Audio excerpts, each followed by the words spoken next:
Hello, explorers of cultural minds. Are you ready for an adventurous journey through the unknown lands of the Middle East and Asia? Today we will immerse ourselves in the incredible journey of Marco Polo, one of the greatest explorers in human history.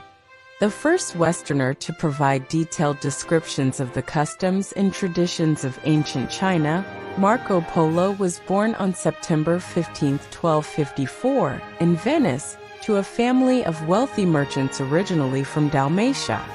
His father, Niccolo, and his uncle, Matteo, had already traveled to the east several times.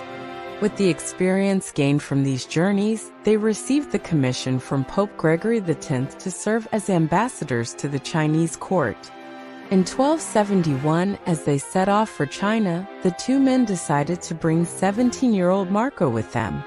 They would not return home for the next 25 years. During their journey, the Polos traversed Armenia and Persia, becoming among the first Europeans to scale the mountains of Pamir and brave the Gobi Desert. In 1275, the Polos arrived in Beijing, the capital of China. At that time, the Chinese Empire was under the rule of the Tartars, a people from Mongolia. Seated on the throne of Beijing was a Mongol leader named Kublai Khan, who was fascinated by his foreign guests. He was particularly impressed by Marco Polo's intelligence.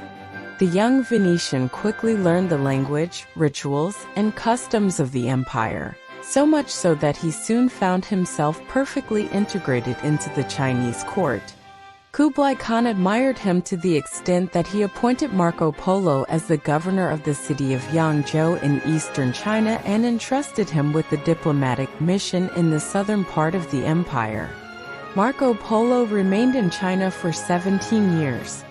It was only reluctantly in 1292 that Kublai Khan agreed to let him leave. This time, Marco Polo traveled by sea, along the coasts of Indonesia, Sri Lanka, and India, before returning to Venice in 1295. He recounted to his fellow citizens everything he had seen during his time in China, describing palaces adorned with gold, cities hundreds of miles wide, and exotic animals such as tigers and rhinoceroses. His tale was so extraordinary that no one believed him. In 1298, Marco Polo took part in a battle between the forces of Venice and those of Genoa. He was captured and spent a year in a Genoese prison. During this time, he dictated his memoirs to a fellow prisoner, Rustichello de Pisa. These memoirs were later compiled into the book titled Il Milione, the Million, the first European account of a journey to China. It would achieve enormous success but would be considered a work of fiction for years.